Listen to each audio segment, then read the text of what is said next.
Welcome to the Man of Recaps. This is Succession, seasons 1 through 3, leading up to the 4th and final season. Logan Roy is a media tycoon, owner of the mega corporation Waystar Royco, but now on the eve of his 80th birthday, he's ready to retire, gonna leave the company in the hands of his son, Kendall. Kendall's been training for this his whole life, but he kinda just blew a big deal, and Logan's a real tough love kinda dad. Son, you're a huge disappointment, you don't have that killer instinct. So his dad calls a family meeting where it's like, I think I'm not gonna retire. So with Kendall no longer the heir apparent, his siblings are ready to fight for that top spot, and it's Game of Thrones in the modern corporate world. The oldest brother, Connor Roy, from Logan's first marriage, isn't involved in the business, he's doing his own thing. Their younger brother, Roman, is kind of a screw-up who doesn't take anything seriously, but now that it's out there, he's like, yeah, why not me? Their sister, Siobhan, Shiv, doesn't work at the company, she's got a successful career as a political consultant, but now that CEO is up for grabs, she's like, yeah, I'd crush it. Shiv's fiance, Tom Wamsgams, is climbing up that corporate ladder. He grew up middle class and is desperate to impress her rich, powerful dad. New to the inner circle is cousin Greg, who recently lost his job at Waystar and has come to ask his uncle for a new one. But Greg is hilariously not used to this high-powered New York lifestyle. It's Tom who takes Greg under his wing and kind of bullies him, but is like, nah man, I'm just razzing ya, but also I'm kind of serious. So Logan Roy's considering which of his children can take his place, but immediately there's a shakeup when he has a stroke. It looks like he'll live, but he's out of commission for a bit, so they do name Kendall acting CEO. But General Counsel Jerry Kelman has some bad news. The company's got some huge debt that'll be called in if the stock price drops too far, and it's currently plummeting because of their dad's health issues, so they might lose the company immediately. So Kendall pays a visit to his best friend Stewie, who's a classic douchebag finance bro. Now, by the way, the stakes of the show are not that high because at any point they can sell out and happily retire as billionaires. But for this family, the money's a given. They want the power and prestige, so Kendall convinces Stewie not to buy them out, but to buy in and save it. So Kendall's doing a decent job, but his dad does not agree. He rushes his recovery to get back in the office and start undermining Kendall. He makes it clear he's not retiring anytime soon, so Kendall's gonna have to push him out. He works with Logan's longtime top advisor, Frank, to stage a coup and have the board vote him out due to health concerns. One of the votes they hope to get is Logan's brother, Ewan, Greg's grandpa, who's a real grumpy guy and absolutely hates his brother Logan. So Kendall slides in there like, hey, help me push him out, but Ewan's like, whoa, that's slimy, bro, I don't like you either. But even without him, they have the votes. But on the day of the meeting, Kendall's stuck in traffic, so he has to call in to make a speech about how his dad can't handle it, which doesn't have the same effect when Logan's the one who's actually in the room. Everyone who's on the fence backs down. By the time Kendall gets there, his coup has failed. His dad is none too pleased, fires everyone involved. Yeah, when you play the Game of Thrones, you win or you die. So with his brother all the way out, Roman steps up, takes more responsibility, but he's not good at the work part, he's more of an ideas guy. Shiv is still working in politics, now advising presidential hopeful Gil Evis. His whole platform is taking down corporations like Waystar, but that's fine by Shiv. Fighting her dad is how she'll earn his respect. Her fiance Tom has been promoted and brought Greg with him as his executive assistant. Greg is still new to this world, so Tom's like, hey bro, let me teach you how to be rich, which apparently involves eating endangered species. Now Tom just took over the cruise division, but he gets some bad news. Back in the 80s, there's a ton of sexual harassment and it was all covered up and it's a huge scandal waiting to blow. So Tom makes Greg destroy the evidence, but Greg's actually pretty smart. He decides to keep copies just in case. Kendall's been doing his own thing, trying to rebrand himself as a cool venture capitalist, but now he meets with Stewie, who has a confession. The money he invested with secretly came from Sandy Furness, his father's biggest business rival. So together, he and Kendall have enough stock for a hostile takeover, get their dad out, put Kendall in. So it all comes to a head at Shiv and Tom's wedding, a lovely affair despite some huge family drama. Roman thinks it's funny to bring as a date the girl from Tom's bachelor party, and the satellite launch he rushed as a wedding present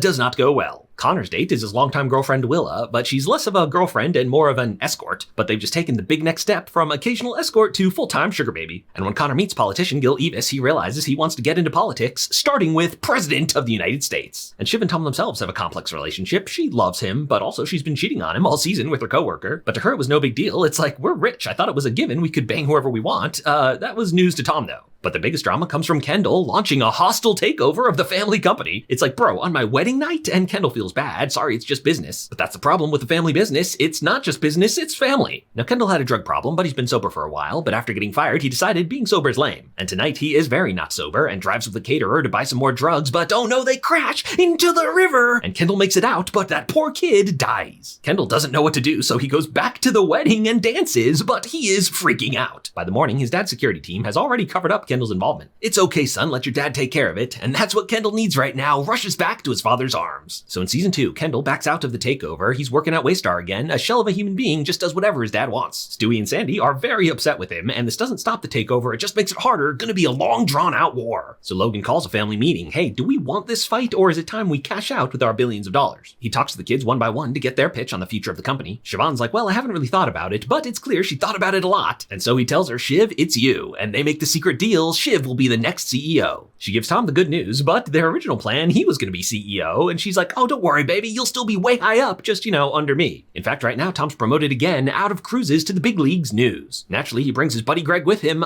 They continue to get up to shenanigans. So Shiv comes in, starts working at the company to get some experience before they can announce. So now all three siblings are working together, fighting each other for their dad's approval, which is Logan's dream come true. Roman needs help from someone experienced and makes a secret alliance with Jerry, who advises him to show his dad he's serious by taking the Waystar management program. Now, we've seen that Roman has some issues with sex, namely he doesn't like it. Turns out what really turns him on is when Jerry calls him a pathetic failure and a disgusting pervert, and these two form an interesting relationship. The main thing this season is fighting the takeover. Logan's plan is to expand, get so big they can't get bought out. So he wants to buy Pierce Global Media, their biggest news competitor. But Nan Pierce wants to ensure her company would be in good hands, so they have a billionaire family get together where the Roys have to pretend to be good people. For the weekend, they befriend the bizarro versions of themselves. Kendall's is Naomi Pierce, who is also a recovering addict, not currently recovering, and as they're both from billionaire news media messed up families, they get each other and date for the rest of the series. In case it comes up, by the way, Kendall does have an ex-wife and a couple kids, but it doesn't really come up much. So they impressed Nan enough she's willing to sell, if Logan names a successor, his daughter Siobhan, a woman who's liberal-ish. This should be no problem because Shiv is the heir anyway, but Logan refuses, willing to blow up the deal over it, and so Shiv realizes her dad's changed his mind, if he ever even really meant it in the first place. If she wants the job, she's gonna have to fight for it. Now the Pierce deal is still gonna go through because Logan's back-channeling with their CEO, Rhea Jarrell. But right as Nan's about to sign, a big bomb drops. The cruise scandal finally breaks. Now, it's not that bad. They don't have proof, but even the allegations blow up the deal. After this, Rhea starts working for Logan. In fact, they start sleeping together, which his wife Marcia does not appreciate. But now that she is their dad's new favorite, the kids band together to kill her. Not actually kill, they say that a lot, but what they mean is get fired with a golden parachute. So Rhea throws Logan a big surprise party where Roman buys him the wrong soccer team, and Kendall does a super cringy rap. And now as Logan announces Rhea as his successor, Shiv doesn't stop it, because she had warning that the cruise scandal was about to blow up, which poisons Rhea's tenure, and she immediately resigns. And this time it's serious, with congressional hearings. They blame it all on Lester, who was head of cruises at the time, say upper management didn't know. But when their nickname for Lester was Uncle Mo, it's hard to claim you didn't know he was a Mo Lester.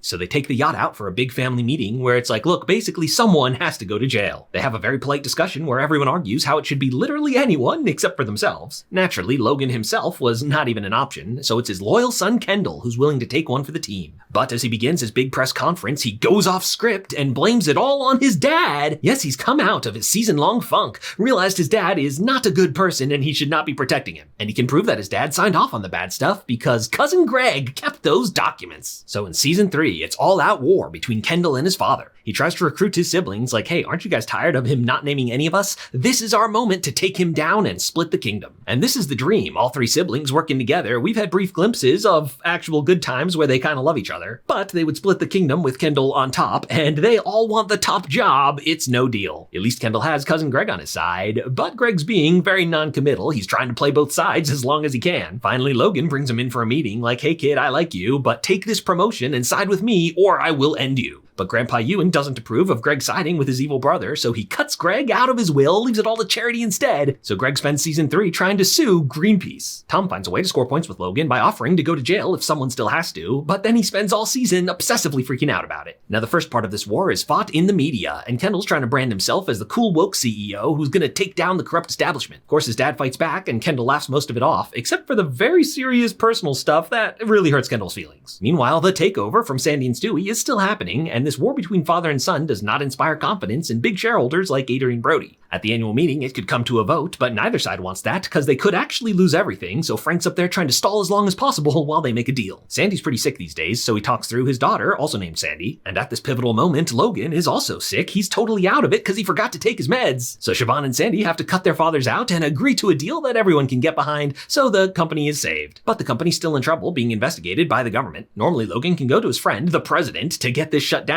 As the owner of a news network, he has a lot of power over the president's approval ratings. We've seen before he's made the president wait on hold. But the president does not stop the investigation, so Logan goes hard on him. His approval ratings plummet. In fact, he went so hard, the president's decided not to run again. So the Roy family travels to the unofficial meeting where they're going to choose the next Republican nominee. The kids all pitch for their preferred candidates. Of course, Connor's preferred candidate is Connor Roy. Yes, this whole time he's still been running for president. In fact, he's actually gotten some traction on his platform of abolish all taxes. And yeah, it's a problem. He has zero experience, but on the other hand, he looks decently presidential, so it's a maybe. But as Kendall finally turns over Greg's documents, turns out they don't actually implicate his dad directly. The investigation fizzles out, Logan Roy won again, and no one has to go to jail, which Tom is very happy about. To cheer himself up, Kendall throws a ridiculous 40th birthday party, but he has kind of a mental breakdown and is really sad. But now it's time for another wedding, their mother who's getting remarried. Love is in the air as Connor proposes to Willa. If he's gonna be president, he needs to be married, and she's like, I've come this far, why not? And Greg has hit it off with Kendall's media manager, but dating her has increased his perceived value, so he skips a few rungs and hits it off with the Princess of Luxembourg. But Shiv and Tom's marriage has some problems. He's starting to realize she doesn't love him, and her response is, well, I don't love you, but I love you, Now there's a new big business deal in the works. Because Waystar Royco is outdated, they need to get into tech if they're gonna survive. They want to buy the hot new streaming service Gojo, owned by Swedish tech entrepreneur Lucas Mattsson. It's Roman who manages to land the deal, so Jerry texts him good work, and he's gonna respond with a dick pic. But his dad also texted him good work at the same time, and he responded to the wrong one, just sent his father a dick pic. But the deal hits a snag when Lucas sends a cryptic tweet that gets everyone speculating and his stock price soaring, so Logan goes out to meet him in person, like, what's the problem? This is a good deal. But very early on, Logan taught us that a good deal is not a good deal because it means the other party's desperate and you gotta squeeze them for all they're worth. And Lucas absolutely senses that. He's like, no offense, man, but you're the past, I'm the future, I should buy you. Logan would normally never consider that, but this guy's got the business smarts and killer instinct that none of his kids have. He's maybe finally a worthy successor. So at the wedding, their dad is conspicuously absent. They realize he's trying to sell the company out from under them, which again would leave them out of a job, but with even more billions of dollars, boo-hoo. They recruit their brother Kendall to help him stop it, but Kendall's not doing great. He shaved his head as part of his breakdown and actually almost drowned. He finally confesses his dark secret about how he killed that kid back at Shiv's wedding. Now, the Roy siblings do not talk about serious stuff ever. They really don't know how to comfort him. Roman's advice is like, don't feel bad, man. I've run over lots of people. But while these siblings are constantly fighting, at the end of the day, they are the only people that grew up with their dad and understand each other, so it's a beautiful bonding moment. Now, if all three of them stay strong together, it was in their mom's divorce settlement, they have veto power over their dad. So it's finally happening. The sibling trio has banded together, united in purpose to depose their father, then duke it out for the top spot. So they bust in to stop him. You can't sell. This company's our birthright. But he's like, none of you deserve it. I've already won. He saw this coming and renegotiated that divorce settlement. They have no power. He can do what he wants. But how did he get the jump on them? They didn't tell anyone. The only person Shiv told was Tom. Oh, snap. Tom finally betrayed her. Of course, bringing his best bro Greg with him. How will this all come to an end? Find out in the final season, Succession Season 4. If you liked this recap, hit that subscribe button for more of the best recaps of TV and movies.